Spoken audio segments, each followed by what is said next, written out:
Hi, good evening, everyone. This is Virginia State Senator Amanda Chase. Hope you all had a great Easter weekend, enjoying the downtime with your family, and hopefully taking a break from everything that's going on in the world around us. I just wanted to call your attention to something that I want you to be looking for tomorrow. Tomorrow, Governor Northam has announced that he has a big announcement at 2 o'clock.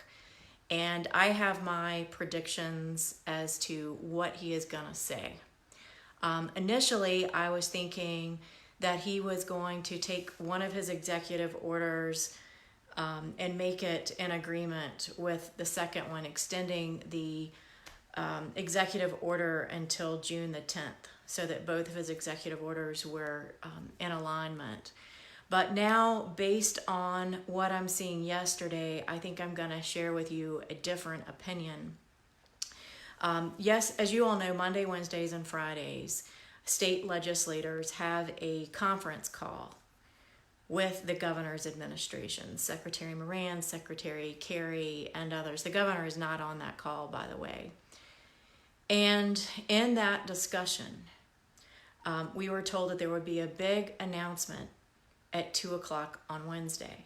We were not told what the announcement was going to be, just that it was a big announcement. So then I found out that the press had been briefed earlier that day. Not legislators, but the press.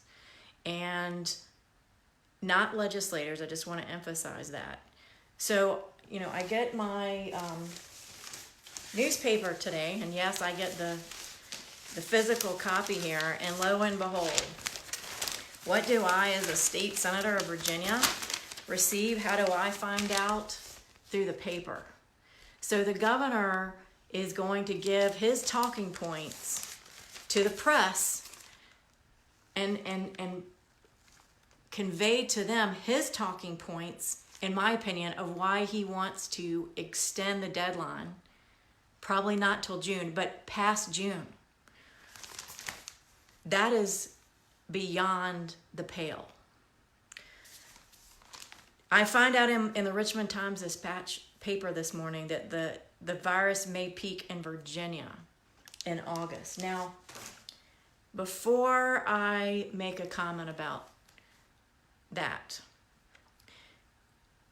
I am questioning why this current governor is not heeding the healthcare experts from across the country that have come up with the conclusion that Virginia would peak in late April. I mean, even the governor who initially set the June 10th deadline, which we knew had to do with the June 9th primary. We know that. We called him on it, okay? And so he's changed that date until after the June 10th deadline so he could get around that. But now let me tell you what I think is going to happen tomorrow. And I want you all to be paying attention. Mark this on your calendar tomorrow at 2 o'clock. 2 o'clock tomorrow. He is setting this up. He's already told the press that his healthcare experts from UVA and other places are saying that Virginia is not going to peak until August. Well, I'm sorry, I don't buy it. Not even for a minute. I don't buy this projection and this timeline. I hope this is wrong. I want to know what other healthcare experts he's talking to, because it sure seems to me that he is setting this up to extend the deadline even past June 10th into past August based on the information. Do you see where I'm going with this? Let me just tell you something. This governor is not looking at the entire picture. And I'm really suspicious. We have all of these egregious laws, which he signed into law. Remember, the General Assembly met from January until March, and we finished our work then. And the governor had till midnight this past Saturday to finish signing all of the legislation that passed the House and the Senate.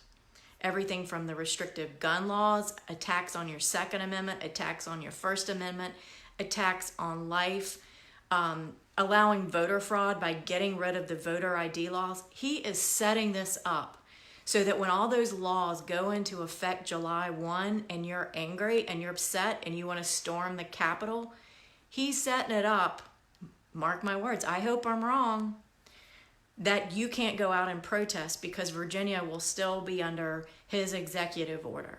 Do you see where I'm going with this? I hope I'm wrong, but I want you to be paying attention because I know you're all busy trying to resume some type of normal in your lives, and you must pay attention tomorrow at 2 o'clock. Remember, he's only told the press his talking points. He hasn't told we the people. He hasn't told his colleagues.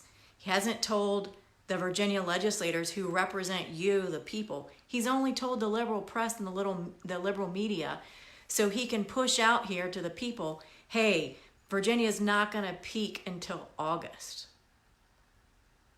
so that he can implement a stay-at-home order past August. Well, let me just tell you, people aren't going to stand for that.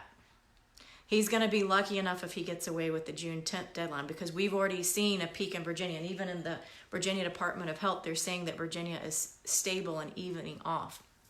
But I want to make another point here. They're saying by staying at home, we are slowing down the curve. So we're delaying the inevitable, is what I'm reading into this.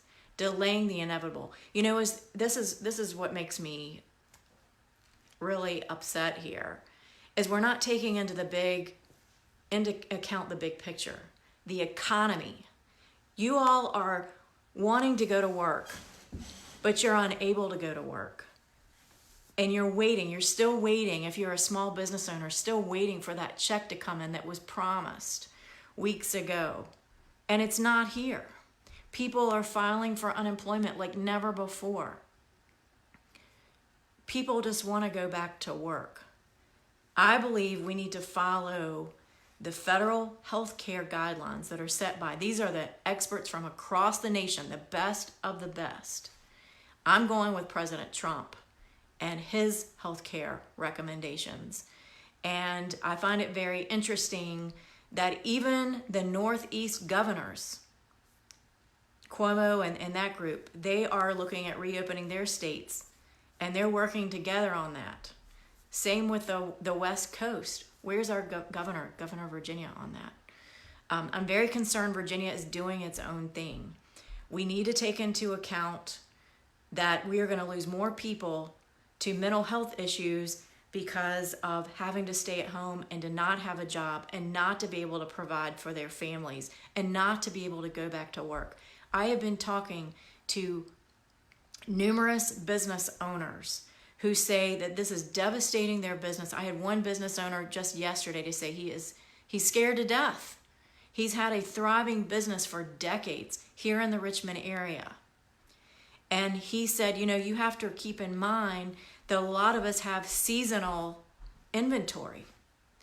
And when they shut us down, we were in the winter season. You open us up again, and it's the summertime, all that inventory goes to waste. The retailer's not going to be able to get full value. We are devastating businesses by having inconsistent policies. We can go to Lowe's, we can go to the ABC store, and we can get abortions, but we cannot go to church, and we cannot keep our businesses open if you are considered a gym or any of these other areas that are considered amusement. There are a number of businesses that are having to shut down and close, and enough is enough. And I just want to make you aware what's going on. There was an interesting Department of Justice opinion that was released today by our U.S. Attorney, William Barr. I don't know if you saw that or not. But he came in and affirmed our religious freedoms and our ability as the faith community to be able to assemble, and that you cannot apply inconsistent standards to the Lowe's and the Walmarts of the world and have a different standard for our churches. They have to all be consistent. So I don't know if you all saw that, but you can check out my Facebook page. It's on there. Anyway, I just want to make sure that you all are paying attention tomorrow, 2 o'clock. You and I will both hear for the very first time what this governor has on his mind to do. But I can tell you from the emails I'm getting at my office, I hear you loud and clear. You're fed up. You're tired of being stuck at home. And we also need to take into account some of these new discoveries, new drugs that are actually working and getting people back to work. They're allowing people to, it almost seems like a cure for the COVID. I mean, 24 hours later, people are recovering instead of the 3 to 4 weeks time period. So I think we need to look at, there are a couple states that are actually implementing that statewide. We need to be creative as Virginians, and we need to look at these drugs. It's probably going to still be a year for these vaccines. And listen, I don't want them to rush a vaccine. We don't need more deaths related to vaccines, right? We need to make sure that it's done right. If there are promising drugs that are already approved by the FDA, like the drugs proven for malaria, then I think that we should go ahead and move in that direction and help people that need help. So anyway, I'll have more comments tomorrow, but I just really, for now, want to tell you all, pay attention tomorrow, 2 p.m., tune in, hear what the governor's going to say. Immediately after, I will have my own comments. So anyway, take care, you guys. Have a good night. God bless Virginia. And I'm running for governor 2021 because I want to make Virginia again. Thanks, everyone. Good night.